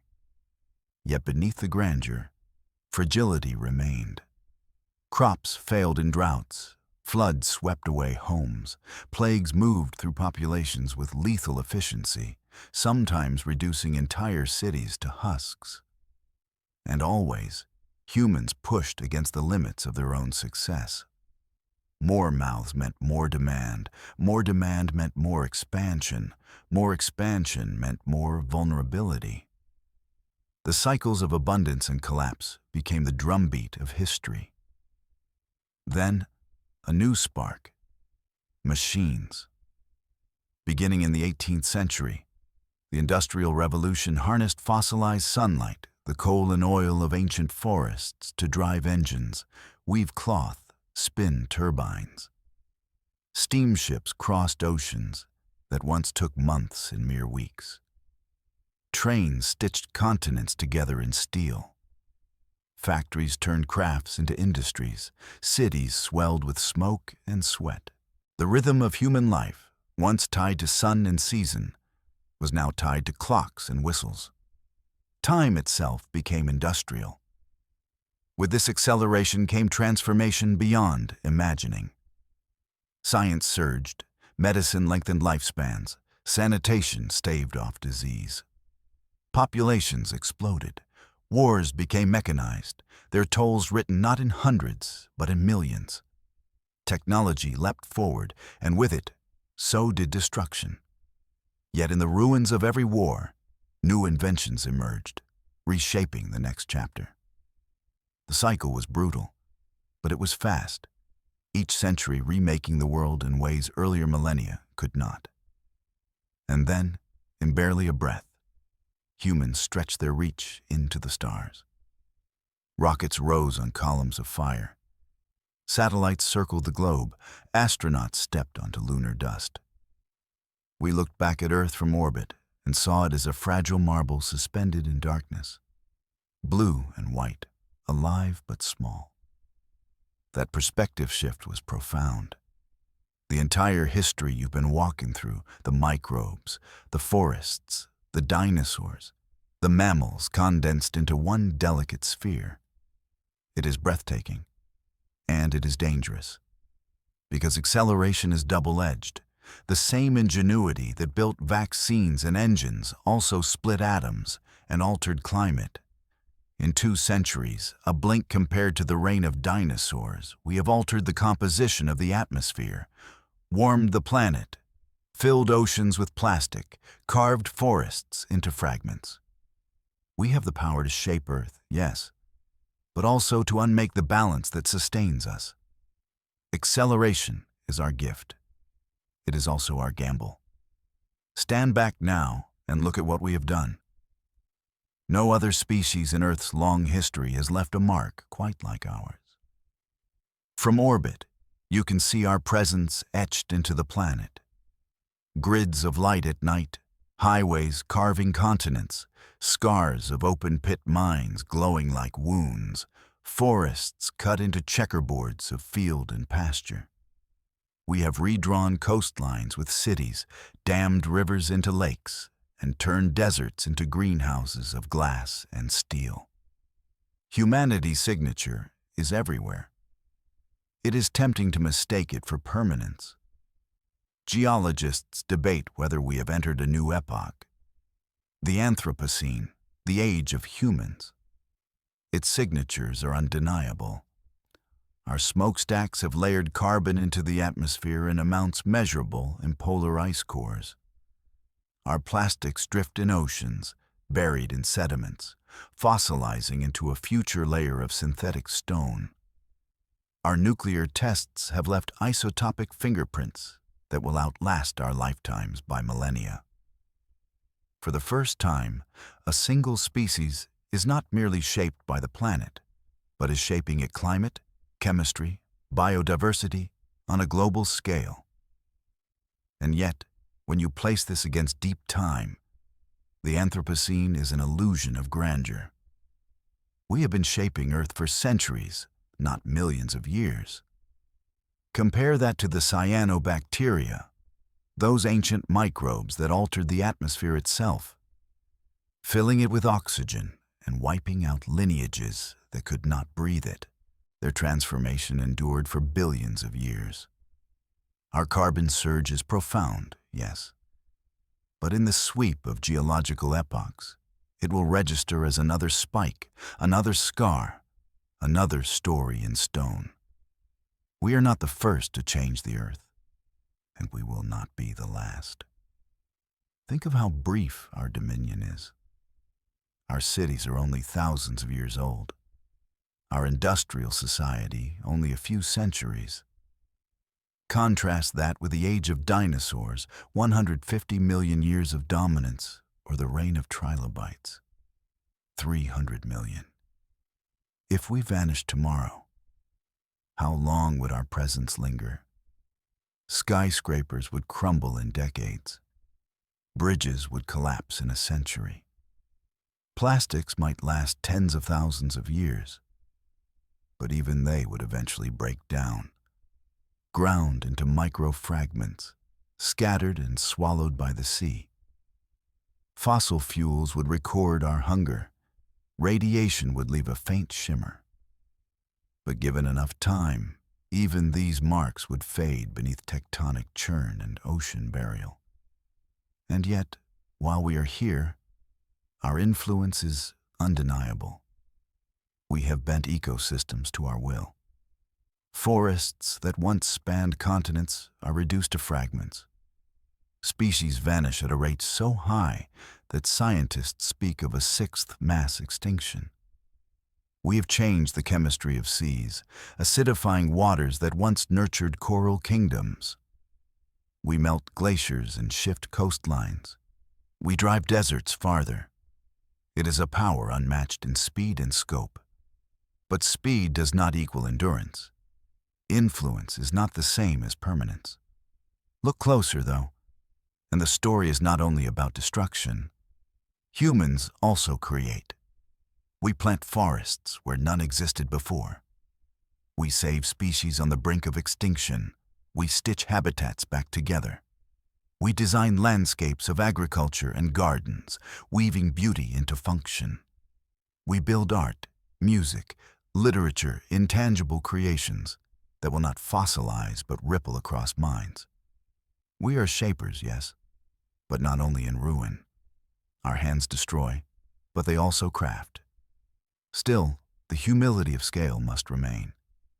The microbes remind us that endurance matters more than drama. The forests remind us that landscapes are temporary. The dinosaurs remind us that dominance is no guarantee. When we look at our world lit with satellites, glowing at night like a net of stars turned inward, we should remember, this is not forever. It cannot be. The Anthropocene feels permanent only because we live inside it. To Earth, it is another chapter, a short one, measured in millennia at best. One day our cities will be dust, our records will be fragments, our memory will be whispers. The illusion of permanence is comforting, but illusions always fade. And when it does, Earth will continue. The air will clear. Forests will return. Species we never knew may rise. Oceans will shift. Mountains will erode. Continents will collide. The scars we leave will matter, yes, but they will not define the planet's eternity. They will simply mark our moment. We like to imagine that our civilization is different, that the sheer scale of our cities and technologies makes us immune to the fragilities of the past. But if you listen closely, history hums a warning. No empire has ever been permanent. Every culture that once thought itself eternal has left ruins that whisper otherwise. Walk with me into Mesopotamia, the land between the Tigris and Euphrates, often called the cradle of civilization. Here, the first cities rose, built of mud brick and ambition. Kings inscribed their triumphs on tablets, believing their names would last forever. Irrigation canals cut through desert, turning arid land green. But rivers shift course. Soil, irrigated too long, becomes salty and barren. Drought strikes, armies march. The very land that fed Mesopotamia betrayed it, and the cities became mounds beneath drifting sand. The tablets remain, but the voices fell silent. Cross into Egypt, where pharaohs raised pyramids against the sky. They commanded stone as though permanence could be carved into it. For 3,000 years, Egypt thrived, enduring through dynasties that seemed endless. Yet even here, drought and invasion unraveled what once looked invincible. The Nile's cycles failed, crops withered, famine spread. Foreign powers invaded, new rulers claimed the throne. The pyramids still stand, but the civilization that raised them collapsed into memory. Stone endures, systems do not. Far to the west, Rome stretched its banners across Europe, North Africa, and the Near East. Its legions paved roads, its engineers built aqueducts, its laws governed millions. For centuries, it appeared unstoppable. but power erodes from within as much as without. Corruption rotted institutions, borders grew too vast to defend, enemies pressed in, and the empire fragmented. One day the Senate still met in Rome. The next, barbarian warlords claimed its streets. Rome became ruins picked apart for stone by the people who inherited its shell. And across the ocean, in Central America, the Maya raised pyramids from jungle and carved glyphs to mark their calendars. They measured the heavens with precision we still marvel at. Cities rose in rainforests, their plazas alive with ceremony. Yet climate-shifted droughts came in cycles, and wars strained resources. Populations dwindled, cities were abandoned to vines. Birds nested where priests once chanted.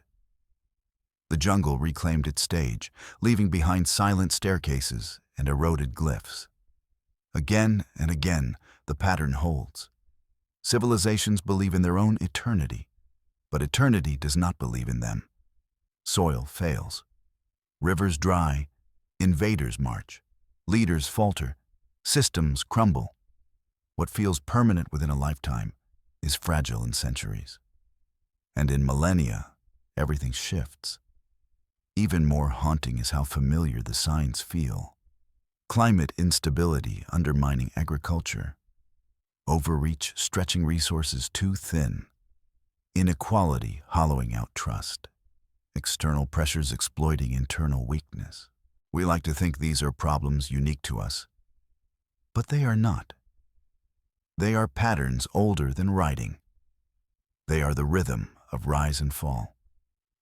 To stand among ruins today is to stand in conversation with fragility. Walk the streets of Pompeii, and you see a city frozen mid-step by catastrophe. Wander the Forum of Rome, and you hear the echo of debates that once shaped law for millions. Climb the steps of a Mayan pyramid, and you sense the ceremonies that once bound communities together. Each ruin is a reminder that permanence is an illusion, that even the most dazzling human constructs are subject to entropy, chance, and change. Our skyscrapers and satellites feel untouchable. But so did the aqueducts of Rome, the pyramids of Giza, the ziggurats of Ur. Their builders thought the same thoughts we think now. This will last. And yet, here we are, picking through their rubble. One day, others, whether human descendants or entirely new species, may pick through ours. It is not despair to admit this. It is clarity. Civilizations are phases, not pinnacles. Their rise is wondrous. Their fall is inevitable. And in that inevitability lies the humility to recognize our moment for what it is. Fleeting, fragile, precious. Now let's step into a thought experiment, one that feels both haunting and strangely serene. What if we vanished? Not slowly, not in some distant speculative future, but suddenly no more humans tomorrow. What would Earth become without us? In the first days, silence would be the most noticeable change. No engines, no planes carving contrails across the sky, no electrical hum. Cities would stand still, their grids of light extinguished, stars brightening above skylines unused to darkness. Dogs would whine at empty doorways. Cats would slink through streets with no footsteps to follow. Livestock, bred for dependence, would wander in confusion, some starving, others adapting to a freedom they were never meant for. Within weeks, the infrastructure we thought eternal would begin to betray us. Subway tunnels and basements would flood as pumps failed. Power plants would sputter and die, plunging vast regions into darkness. Streets would crack with weeds forcing their way upward, roots prying through asphalt. Without gardeners and pesticides, dandelions, ivy, and wild grasses would return with astonishing speed, rewriting parks and sidewalks in green. Months later, nature would move boldly into spaces it had been exiled from. Deer in suburbs, foxes in downtown streets, boar rooting through parking lots, wolves reclaiming territory once fenced away. Birds would nest in skyscraper ledges, owls in attics, hawks circling where smog once choked the sky. Rivers would swell and meander, no longer constrained by levees. Bridges would rust, windows would shatter, cities would begin to resemble ruins. Give it years, and trees would sprout from rooftops, their roots splitting stone and steel. Ivy would crawl across monuments, swallowing the names carved in marble. Skyscrapers, those proud icons of permanence, would corrode. Glass panes would fall away one by one. The tallest towers would stand longest, but even they would eventually surrender to wind, water, and gravity. Forests would march back into city centers. Highways would dissolve into cracks and moss, foxgloves blooming through fractures in the concrete. Animals would flourish where we once denied them. Whales would sing in quieter seas, no longer deafened by shipping lanes. Fish would return to rivers cleared of pollutants. Coral reefs might, in time, recover from acidification, their polyps building new kingdoms of stone. Insects would proliferate. Pollinators would spread. Ecosystems we thought destroyed beyond return would knit themselves together again, albeit in unfamiliar forms. Life has always been a master of reclamation. Even the relics of our technology would fade. Satellites would fall from orbit, burning out as streaks of fire across the sky. Steel would rust into powder. Plastic, our strangest legacy, would linger the longest, but even it would fragment into dust, scattered by wind and sea until it was no longer recognizable as ours. 1,000,000 years from now, only faint geological traces would remain. A thin layer in the rock infused with plastic polymers, isotopes from nuclear tests, spikes of carbon locked in sediments. A signature, yes, but a brief one, barely a page in Earth's stone-bound library. And yet, this vision of Earth without us is not grim. It is renewal. The grasses, the trees, the animals, they are not mourning us. They are filling the space we once took. They are resuming an old rhythm interrupted by our noise. In a strange way, imagining this world brings comfort. We may not last, but Earth will. It has before. It always has. So when you picture cities dissolving into forests, remember, it isn't tragedy. It's transition. Humanity is a chapter, not the book. Our absence will not leave silence, it will leave room. And in that room, something new will grow. So if we vanish, if our cities crumble and the forests reclaim our monuments, what comes next? Not just in terms of plants and animals, but in terms of minds. Could intelligence rise again? Could the experiment that produced us repeat? Or was consciousness a singular accident, a one-time spark that will never return? Look closely at the world even now, and you see hints that intelligence is not ours alone. Crows crack nuts by dropping them onto roads and waiting for cars to do the work. They recognize human faces, remember kindness and cruelty, teach their young which people to avoid. Ravens pull fishing lines to steal hooked bait or hide food in dozens of caches, recalling each one weeks later. Octopuses, with their alien bodies and distributed nervous systems, unscrew jars, sneak out of aquariums, play tricks on their keepers. Dolphins invent games, passing them between generations. Elephants mourn their dead, caressing bones with trunks, lingering at carcasses as though memory binds them to grief. Whales sing songs that change over time, evolving across oceans in waves of culture. None of these creatures build skyscrapers or rockets, but they remind us that intelligence wears many costumes. If humans disappeared, these lineages might have room to flourish in ways we cannot predict. Without cities and noise, dolphins could become the undisputed philosophers of the sea. Without poaching or fences, elephants might reclaim continents, their societies deepening in complexity. Birds might evolve even more elaborate communication, their calls lengthening into languages carried by wings. Intelligence is not bound to opposable thumbs. It is bound to adaptation, memory, cooperation. But evolution is a gambler. For every species that stumbles upon greater cognition, countless others thrive perfectly without it. Cockroaches don't need philosophy to endure. Sharks have survived unchanged for hundreds of millions of years with no interest in writing poetry.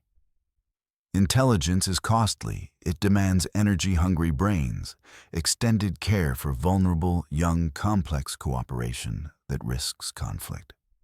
For us, it has worked, at least so far. But the fossil record reminds us, costly experiments don't always last. Still, it is hard to believe the story ends with us. The Earth is patient. Time stretches ahead in billions of years. If intelligence arose once, why not again? Perhaps not in forms we'd recognize, not hands or tools or fire, but something stranger, an octopus lineage learning to live longer, passing memories through touch and gesture, building coral cities instead of stone ones. Or a bird lineage deepening song into syntax, turning forests into networks of voices. Maybe even something entirely new, a being we cannot imagine, shaped by pressures we cannot foresee. And if that happens, if Earth one day hosts another mind capable of reflection, what will they think of us? Will they find our fossils, our ruins, our strange plastic traces, and wonder at the brief, fevered species that built satellites and vanished? Will they see us as a failed experiment or as proof that intelligence, however brief, can flicker into existence? There is humility in this question. We like to think of ourselves as the end point, the pinnacle. But perhaps we are only a draft. Perhaps the story of intelligence is still being written, and we are only the first chapter, not the last. We ask whether intelligence might return after us. But perhaps the more unsettling truth is that it never left. Perhaps it surrounds us already, only wearing shapes so unfamiliar that we dismiss them. We have trained ourselves to look for mirrors, hands that grasp, mouths that speak, eyes that resemble our own. But intelligence can take forms that don't resemble us at all. Consider the octopus again. Each of its 8 arms carries its own network of neurons, enough to act almost independently, tasting and touching the world with a sensitivity we can barely fathom. The octopus is less a single mind than a committee, a distributed council of limbs negotiating with one another and with a central brain. What does it feel like to be such a being? To have each arm thinking for itself, responding faster than any command could travel from the head. It is not intelligence as we know it, but it is intelligence nonetheless. Or look to the ants. A single ant is almost helpless, driven by simple instincts. But gather thousands, and suddenly a colony becomes a superorganism, capable of farming fungi, waging wars, defending borders, even enslaving other ant species. They build structures that regulate temperature, ventilate air, allocate laborol without a single overseer. The colony thinks as a whole. Decision-making emerges from interaction, from the choreography of many simple parts. Distributed intelligence, born not of one brain, but of many, is everywhere in the insect world. And what are the forests?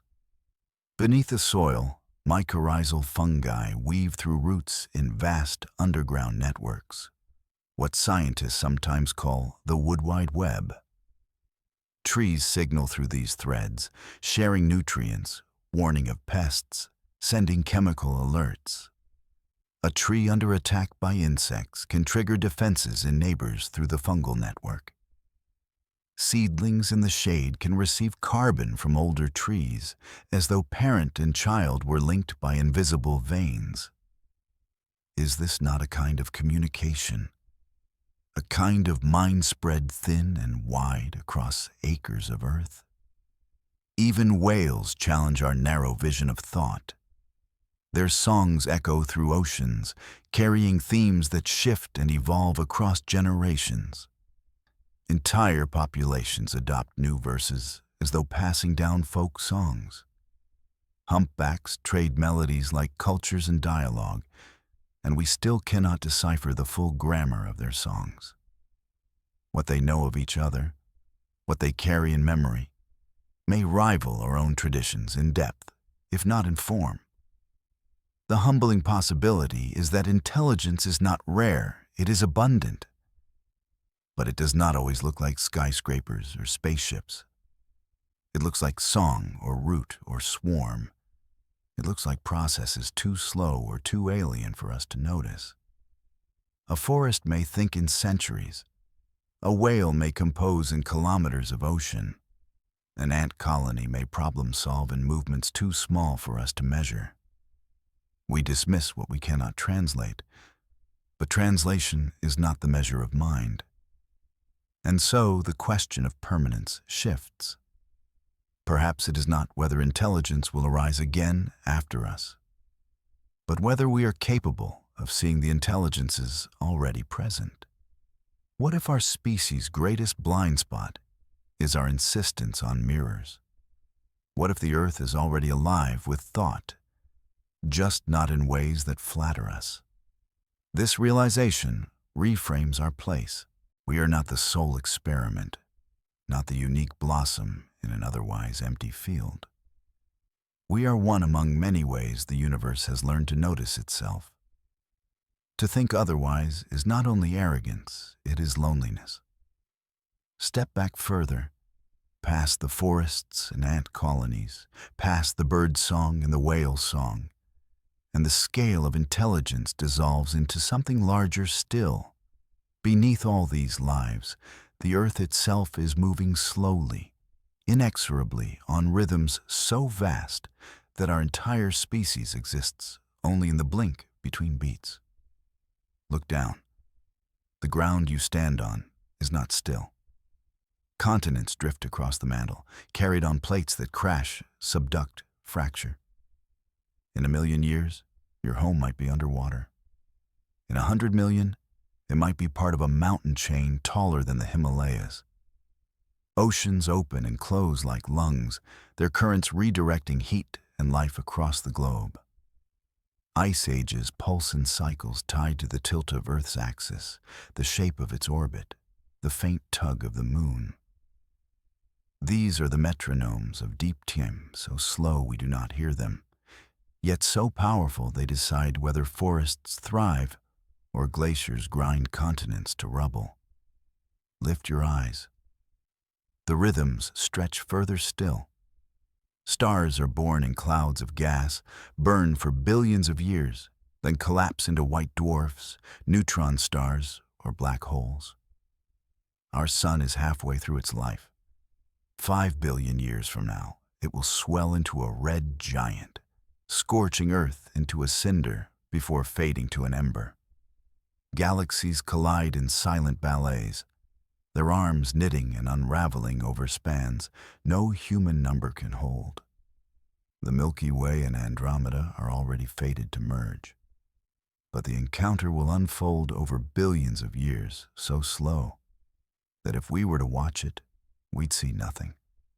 Only the faint shift of star fields generation after generation. What then are we in this sweep? A flicker, a candle spark in a storm of eternity. Our entire history, agriculture, pyramids, Rome, satellites fits into less than a second of cosmic time. Dinosaurs, who felt eternal in their day, lasted longer, but still vanish into a blink compared to stars. Microbes, even with their billions of years of persistence, are temporary in the face of stellar lifespans. Permanence, it seems, belongs only to change. And yet, there is wonder here, that in such a brief flicker, we notice. We measure the tilt of Earth's axis, the drift of continents, the burning of stars. We name galaxies, trace their arcs, calculate their futures. Awareness, fragile and impermanent, looks at eternity and whispers recognition. You and I, with our short lives, stand at the edge of this immensity and point to it, saying, "There it is." Does that make us small? Perhaps. But it also makes us luminous. Rocks do not reflect on their own erosion. Stars do not marvel at their own fire. Yet we, made of dust and breath, stand here and recognize the abyss of time. That recognition is not permanence, but it is meaning. So when we feel the vertigo of impermanence, when the thought of our own extinction weighs heavy, we can remember this. The earth has always been impermanent, the universe always shifting. Our fragility is not a flaw, but a harmony with the cosmos. To vanish is to join the rhythm. To endure for a moment is enough. Impermanence has haunted every chapter of this story. Species vanish, civilizations crumble, even stars die. Yet impermanence is not a failure of existence, it is its very texture. To live at all is to exist inside change, to be carried forward by transformations you cannot hold. What feels tragic from one angle reveals itself as beautiful from another. Endings are also beginnings. Collapses are also seeds. Think of the leaf falling in autumn. To the tree, it is loss, a letting go. To the forest floor, it is nourishment, becoming soil that will feed roots again in spring.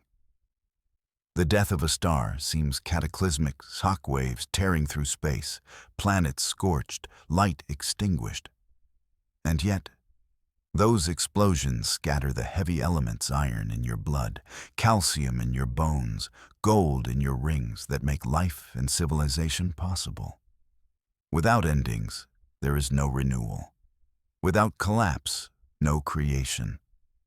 Human cultures have always wrestled with this truth. The city of Troy was reduced to rubble, yet its ruins inspired epics that shaped Western storytelling. The Library of Alexandria burned, but knowledge survived in fragments, carried east and west, sparking renaissances centuries later. The Mayan cities were abandoned to vines, but their calendars and architecture still astonish us, whispering across time. Each collapse left behind echoes that nourished new growth. Impermanence does not erase meaning, it creates it. In our own lives, too, impermanence gives depth. If love were eternal, would it feel as urgent? If days were infinite, would you notice sunsets? The fact that every moment ends is what sharpens its sweetness. Memory is precious precisely because it fades. Laughter is richer because silence follows. A story matters because it has a last page. So what of us then? If humanity is only a phase, if our cities fall and our names are forgotten, does it mean we were meaningless? It means we belonged. We were part of the great rhythm and improvisation in Earth's symphony. To demand eternity would be like demanding a note to last forever. It cannot. What makes music is the rise and fall, the beginning and the end. Our task, perhaps, is not to outlast time, but to recognize it. To live knowing we are temporary, and to love anyway. To build, knowing collapse will come, and to build anyway. To tell stories, knowing voices fade, and to tell them anyway. Meaning is not impermanence. Meaning is in presence. Look back across the chapters we've walked. Microbes shaping the air, forests rising and falling, dinosaurs thundering and vanishing, civilizations rising and crumbling. None were wasted. All were essential. And now, it is our turn to carry the melody, for however long we can hold it. One day, it will pass to something else. That is not tragedy. That is continuity. So when the thought of our impermanence unsettles you, remember this. Impermanence is not the enemy of meaning. It is the source of it. To know the story will end is to know the story matters. We have walked across billions of years tonight from the firestorms of Earth's birth to the quiet work of microbes. From forests that breathed oceans into the sky to reptiles that filled the land. From the thunder of dinosaurs to the flicker of human cities. And at every step, the lesson has repeated. Nothing lasts forever. Dominance is temporary. Permanence is illusion. Life is change. So where does that leave us, here and now? Not as the pinnacle of creation, but as a bridge. We are not the final chapter in Earth's story, but a brief passage, a turning page. Our intelligence is remarkable, yes, but it is not destiny. It is a gift borrowed from chance, from fragile chains of survival that might easily have broken. And like every gift, it will one day pass on. Does that make us less? Number. It makes us luminous, because we are aware. We know the scroll of time stretches long before us and long after us. And yet here we are, able to glimpse it, able to tell it, able to share it.